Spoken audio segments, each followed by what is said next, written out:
Pro's coverage of BlizzCon 2014, brought to you in part by Steel Series. Winning is everything.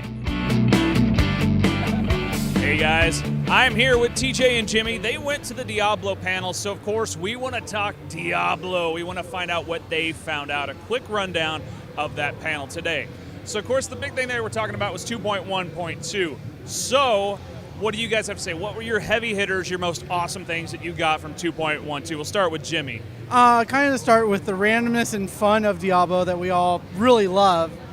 They announced some new treasure goblins. So in addition to the gold treasure goblin we all know and love, we get one that drops gems, one that drops the blood shards, and one that drops crafting materials. So it's really cool to kind of have that randomness, and maybe if you're playing a hardcore character, you can decide if you really need to go after that goblin now. So it'll be interesting. Variety is the spice of Diablo, so any more variety is great. Absolutely, absolutely. TJ, what about you? What was big for 2.1.2? Well, I think the big theme of the presentation and of the upcoming patch is going to be less randomness in greater rifts. If you visited the forums at all, you know a lot of people are upset that the people that get to the top of the greater rifts got there a lot because of luck. So they're trying to tone down that luck so that the people that get to the top are skill-based. So a lot of things to go over. I took some notes here. They're bringing some new legendary gems so that the most popular legendary gems have some competition, some new choices players have.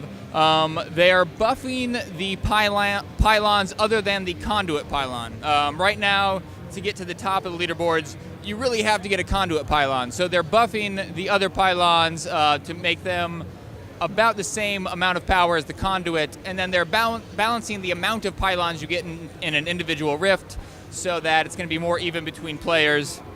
In addition to those changes, they're also going to make monster density more consistent so that you don't have to just wait till you go to rift with really high monster density. They're going to be balancing rift guardians so they all are about the same difficulty to kill.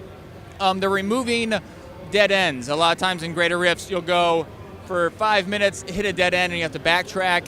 It's not going to happen anymore. Long dead ends and loops are going to be removed. If you die in a greater rift, you can now res at your corpse.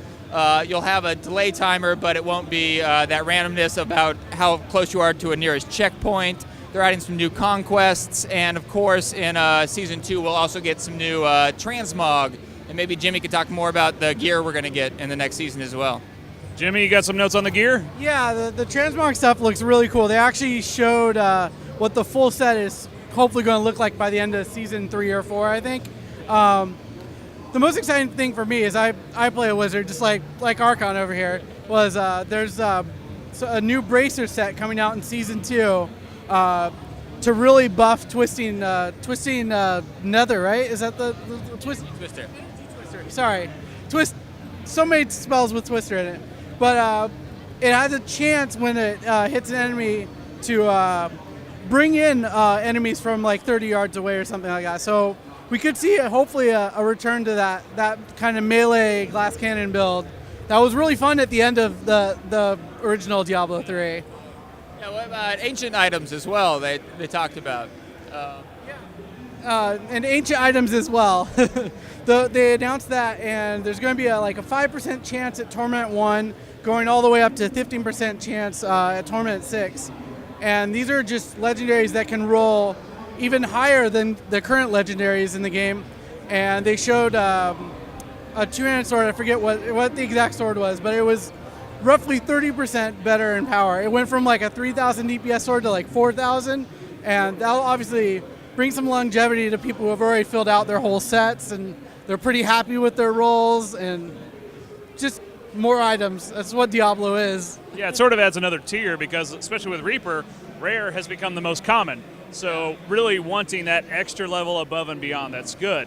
So the other thing they were talking about was future patches, future plans, other things they had going on down the road. So TJ, you want to talk a little bit about some of what you saw there? Yeah, they didn't say exactly when it was going to come out, but they talked about beyond 2.1.2.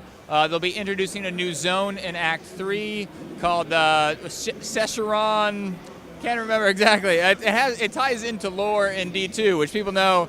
I don't follow lore that closely, but if you do, you'll be happy to know they're tying in some D2 lore with D3, adding the new zone, and with it they're going to be adding 5 new monster types, which seem really cool. They add some new monsters that will freeze you when you kill them, really easy to kill, but put you in a dangerous situation when you kill them. And they introduced the new Rat King, I believe is what they called him, which is a unit with holes on it that kind of spews out rats as you're attacking it. You have to kill the rats, and that's also going to be one of the new Rift Guardians in some future patch. We don't know exactly when. And you know what? You actually reminded me. They have the new the season-only achievements. They add the conquest. Yes, they added one for. They got rid of the level 71. Thank God. And they added. Do you remember which ones they added in? Because it's. You know, I was too far back to read them. Unfortunately, they weren't read during the presentation. But they talked about conquests. They want conquests that change the way that people play. So it's not just about who can grind the fastest, but different conquests would highlight different play styles so that you can really kind of show off how well you do in different play styles and not just be pigeonholed into a certain play style. I did remember one. I know Nineball, apparently, he's a huge fan of this one. There's a lore-based one where you read all the lore books, and I guess you just see how fast you can pull that off. So any final thoughts, any extra commentary about what you saw about the future of Diablo? Yeah, I mean, being honest, it wasn't the biggest BlizzCon for Diablo. I think developers were a little caught off guard. They're in the middle of some stuff. I think the best is yet to come. I think a lot of us anticipate another expansion. But for right now, looking in the immediate future, I think we're seeing a big push towards fairness. They're focusing a lot on seasons. They want to make sure that the top players are at the top of the leaderboards, and I think they're doing a good job in that aspect. I think randomness is going to be toned down a bit, and I think it's going to be a lot more fun. It'll feel a lot more fair when you're climbing those leaderboards. For me, I think it's just more of the same for Diablo, which is a good thing because Reaper Souls put the game into a really good place. And I was actually talking to Wyatt on the way to the panel. I was able to talk to him briefly, and I was telling him how occasionally I'll get bored, but I'll come back to the game. And he's like, that's okay.